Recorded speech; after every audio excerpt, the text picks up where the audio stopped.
The rise of female gamers. Will the gaming industry keep pace?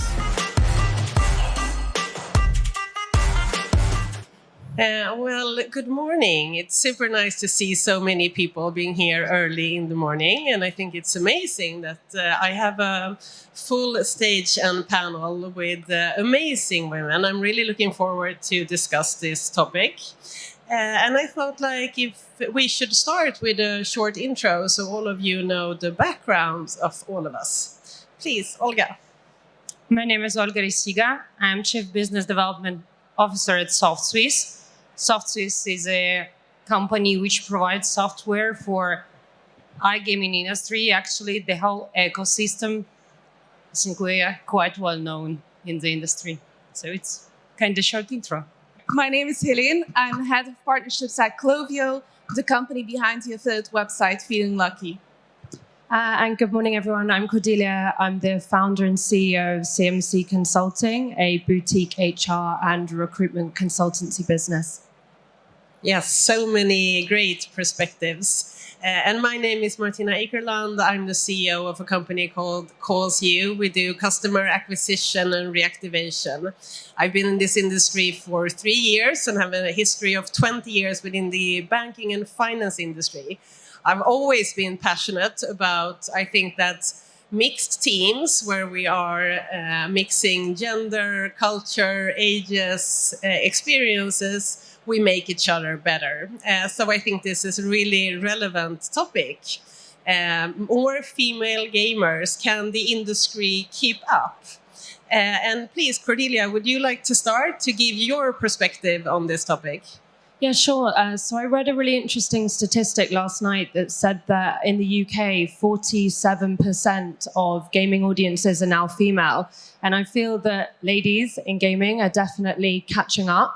But I think there's a lot that we need to do both behind the scenes, but also in business to be able to encourage and incorporate more females within the industry as a whole. Obviously, from my perspective, I'm coming into our discussion today from more of a D&I perspective. But I think that there are definitely some things that we can all do to make things a little bit easier. And would you like to mention some of the things that you think we could do? Yeah, absolutely. I mean, what we've seen recently is there have been much more board appointments of females, and I think that that's really a very positive step. I think even discussions like today, the fact that it's 4 strong ladies sitting here able to kind of discuss this topic. Historically, it would potentially be gentlemen sat here discussing the rise in ladies. And I think that, we're all pushing hard to make this a topic that is live and present every day. Yes, true. Heleen, please, how do you view this topic? Yes, indeed. We see in scientific research that there are more female gamers. And it's also something we see at our own affiliate websites.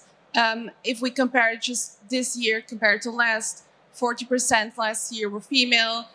This year it's risen to 45%, and it's something that's increasing even in the last months. So it's a real thing that's happening, and we need to adapt to make sure we serve their needs and that everything's adapted to make sure we serve that female audience as well. And how could you mention something that you think we could do to adapt? I think we should adapt it on all fronts. So, for example, from the perspective of an affiliate, we need to make sure that our content is adapted. For example, writing about female soccer leagues as well, because it needs to start somewhere. If we want to change it, if we want to have more attention for female soccer, we need to write about it. There will be more gambling about it, and it's a full cycle. Yes, true. Olga, please share your views.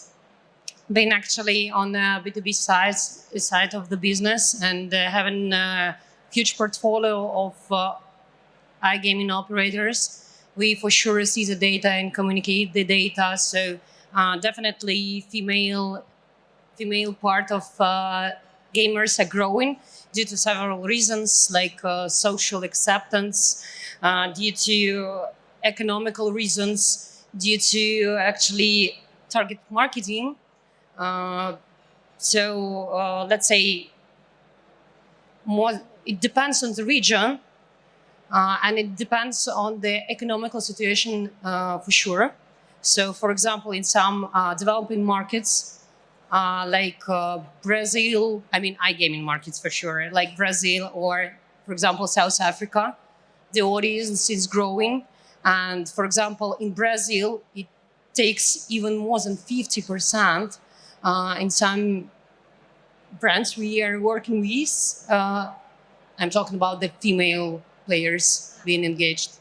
Why do you think that we see this development? I mean, I already mentioned some reasons, but for sure, if we're talking about the developing countries, it's all about women trying to catch up with the men rights. So, and economical part of this stuff. I mean, because women become more and more powerful in terms of money, so they try to relax as men do. So, like this. Yes, Cordelia. I think for me, the really interesting part is on the social acceptance piece. And I think this is also tied into the fact that, you know, ladies in business, we now have careers. So it means that we have higher disposable income. So we then can go and spend things on, you know, outside of essentials. And this would then, of course, include gaming. I think that, you know, it is much more socially acceptable now over the last kind of 3, 4, 5 years for ladies to be able to do this, whereas historically it was seen as much more of, you know, a man setup. And I think that's really good perspective. Like all of you are having really good views on this. Of course, we want everything to be available for everyone, no matter if you're a woman or a man. If you find something entertainment or entertaining, you should be able to do it. So I'm really happy to hear what you were saying, Cordelia, like that we're seeing that more women are finding this more socially acceptable. And also, Olga, as you're saying, that we see this development in different countries. And do you think, is there any downside to women gambling more?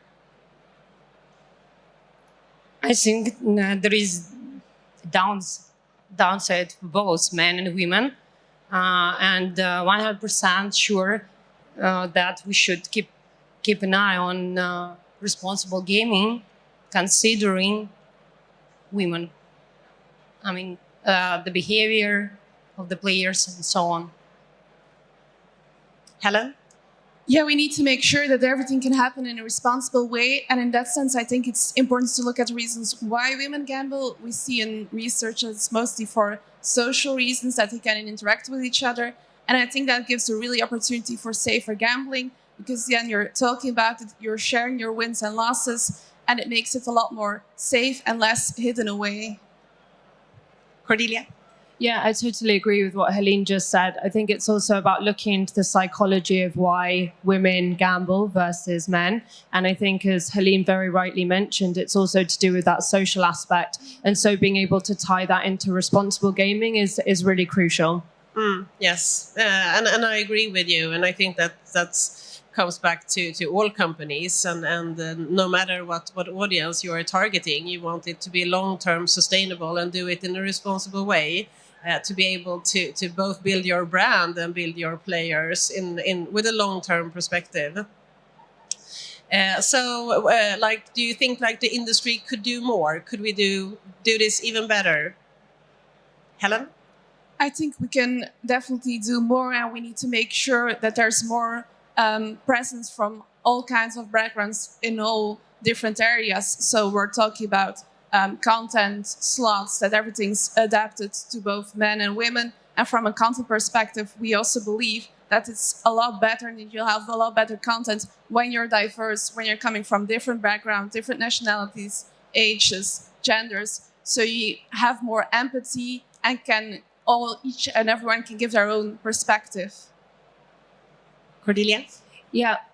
I think exactly as we've just been saying, it's about trying to equal the playing field and try to make things as equal between both as possible. You know, eventually I hope that although, we're having this discussion today, that one day there won't be a need for how we can become more equal, because we will just be there. Yes, agree. Olga? So I definitely agree with ladies. And as a point of growth for the industry, as I already mentioned, quite important to be not only keep an eye on responsible gaming, but on a targeting of women, of female part of players to make it more relevant, to make it more customizable, to enrich for sure businesses. So that's it. Yeah, I think we're hearing some really interesting views here. And as a company, of course, you want to target the whole society. You want to target like everyone, like not exclude anyone. To be as prosperous as possible, and I'm thinking all of you have really good advice of how to achieve this. Cordelia would like you have to have how do you say, be diversified from the top level of a company, because of course we have the board, we have the senior management, and all the way down to product development and tech, to be able to deliver products that are being used by the whole society. We have to have a combination within our teams as well, because I think all of us are biased, no matter if we are aware or not, and we will most likely deliver products that are meeting our own needs. So to achieve this, we have to start within our own organizations. So what would be your advice going forward, Cordelia? I think if I look at businesses, my advice would be to ensure that you have strong D&I policies in place. It's just crucial that the best people are getting the role, whether that is male or female. But I think that even the way that job descriptions are written, they can naturally appeal to more of a male audience or a female audience. I think it really goes back to the core of businesses. And it's also important to have fair representation in a company. You know, if you're discussing maternity, paternity, there should be an equal representation of ladies in that room that can also help to shape those. Helen? I agree with Cordelia that we need to see an equality in all fields. And when I look personally at conferences, when I look at the meetings I have, it's quite equally divided between men and women. So I'm glad to see that positive trend. But on a lot of occasions, we still see there's an inequality. And it's good to look into that in the HR processes and to make sure the correct person gets hired and there aren't any prejudices or things you think about, some things that make you get in the way of that. So next to the HR perspective, also on the field of content, that everything's adapted on the slots that are being proposed, that you see the correct teams for everyone. And I just had to ask you also, what do you see like writing content and articles? Like how can you adjust to improve this? Yeah, I think it's very important to keep in mind that half of the audience is female, so you also need to write about things that appeal to them. You also need to make sure that the landing pages are adapted, that they're women-friendly at least, and that you write about women's soccer as well, that you write about slots that have a team that appeal to women, and there's a lot of things that can be done. Okay, I think it's been really interesting to discuss this with you. I think it's great coming from 3 different perspectives and so many good views and advice to take with us from here. And Cordelia, I agree with you as well. Hopefully this won't be a topic in the future, but as it is right now, all of us have to become more aware of how can we improve within this area. So thank you all, amazing you, Cordelia, Helen and Olga, for your time and your views today. Thank you very much. Thank you.